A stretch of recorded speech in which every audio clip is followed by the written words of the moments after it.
जनाब अब हम एक दूसरे पॉइंट ऑफ व्यू की बात करते हैं, that is all about fundamentalism. हम किसकी बात करें? फंडामेंटलिज्म। आज हम जिस पोस्ट मॉडर्न सोसाइटी में रहते हैं इसके अंदर बहुत सारी चीजें एग्जिस्ट करती हैं। जैसा कि अगर हम बात करें कि भाई एक दुनिया में एक व्यू है जो कहता है रिलीजन सोसाइटी को सेक्युलर हो जाना चाहिए, दुनिया में एक व्यू है जो सोसाइटी के अंदर जो दूसरा जो कॉन्ट्रडिक्टरी व्यू के अंदर हम बात करते हैं, ये वो क्या कहता है? वो ये कहता है कि सोसाइटी के अंदर हमें फंडामेंटलिज्म को फॉलो करना चाहिए, यानी कि रिलीजन को एज अ कंजर्वेटिव एलिमेंट के तौर पे स्टडी करना चाहिए। यानी कि ये फंडामेंटलिज्म क्या है? कंजर्वेटिव अप्रोच और ट्रेडिशनल अप्रोच। कंजर्वेटिव और ट्रेडिशनल अप्रोच।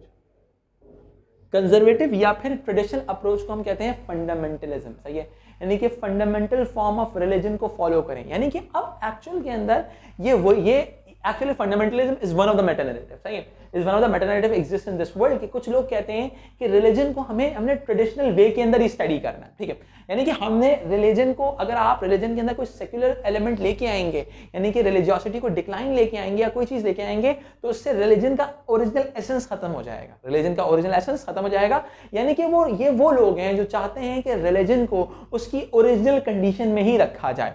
ये बहुत ज्यादा कंजर्वेटिव होते हैं, ट्रेडिशनल अप्रोच होती है, सही है। इस अप्रोच के अंदर आप कहते हैं कि ट्रेडिशन का मतलब क्या होता है? ट्रेडिशन का मतलब है कि आप किसी भी तरह के सोशल चेंज, अब यानी कि secularization is all about the change, इस तरह के किसी भी चेंज को आप अपोज करते हो। आप क्या चाहते हो कि भाई सोसाइटी के अंदर इस तरह का किसी भी किस्म का चेंज एग्जिस्ट नहीं करता, ठीक है। अच्छा, अब मैं आपके सामने थोड़ा सा नोट्स में से फंडामेंटलिज्म को स्टडी करते हैं, रीड अप करता हूं। Fundamentalism represents in opposing process religion is a practice in the public sphere in ways that seek the remoralization of both self and society। अब मेरी बात सुनो, फंडामेंटलिज्म मैंने जब पब्लिक स्फीयर पहले मैंने लाजमी डिस्कस किया होगा कि ये लोग कहते हैं religion must be in public sphere. अब क्या होता है, इससे क्या होगा, इनके नजदीक रीमोरलाइजेशन होगी। रीमोरलाइजेशन का मतलब क्या है कि मोरल वैल्यूज का सेट होना ऑफ सेल्फ, यानी कि इंसान की अपनी भी, इंसान खुद भी औकात में रहेगा और सोसाइटी भी औकात में रहेगी अगर हम रिलीजन को पब्लिक स्फीयर के अंदर स्टडी करें। पब्लिक स्फीयर का मतलब क्या है?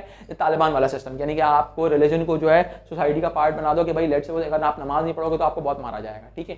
तो that is all about religion should be in the public sphere through which we can get the remoralization of self and society, यानी कि सोसाइटी मोरल गाइडलाइंस फॉलो करेगी, इंसान खुद भी रिलीजियस गाइडलाइन फॉलो करेगा और सोसाइटी की पूरी सोसाइटी भी इस चीज को फॉलो करेगी, ठीक है। Fundamentalism refers to forms of beliefs and organizations that advocate to strict observance of the fundamental beliefs of a religion। यानी कि ये जो fundamental belief, वही वाली बात जो मैंने बिल्कुल शुरू में ट्रेडिशनल फॉर्म्स की बात की थी, ठीक है। प्रोवाइड सर्टेनिटी इन अनसर्टेन वर्ल्ड, यानी कि इस दुनिया को जो है अनसर्टेन वर्ल्ड को जो है एक तरह से सर्टेनिटी, यानी कि यही one way of thinking develop करता है, ठीक है। The common features of all fundamentalist religion, they claim that their version of religion is to be the only true one, यानी कि there is only one true version, यानी कि वही वाली मेटा नैरेटिव वाली बात आ गई, ठीक है। The movement feels threatened by the alternative secular and religious belief of the world and they exercise control over the both individual and society across the ideological internal external way. अब क्या है, बहुत simple सी बात है कि लोगों की ideology के ऊपर कब्जा रखते हैं ये लोग, क्योंकि उनके नजदीक क्या है कि जो हम लोग बात कर रहे हैं वही सही है, अगर हमारी बात अगर नहीं मानोगे तो उसका मतलब तुम सही नहीं हो। यानी कि आपने, अगर आप इंटरनल आइडियोलॉजी एक्सटर्नल आइडियोलॉजी को फॉलो नहीं करें, यानी कि आप अपने जो हमारी बात सुनते हो उसको बिलीव भी करो और उसको प्रैक्टिकली प्रैक्टिस भी करो, तो ये they demand for this, okay. Religious fundamentalism is a set of political ideas and practices that use religion, यानी कि आप क्या है, religion is all about the political, यानी कि fundamentalism क्या है, political ideas। political ideas का मतलब क्या है कि वो चाहते हैं कि सोसाइटी की जो पॉलिटिक्स है वो भी इनके हिसाब से चले, इकोनॉमी भी उनके हिसाब से चले, ठीक है।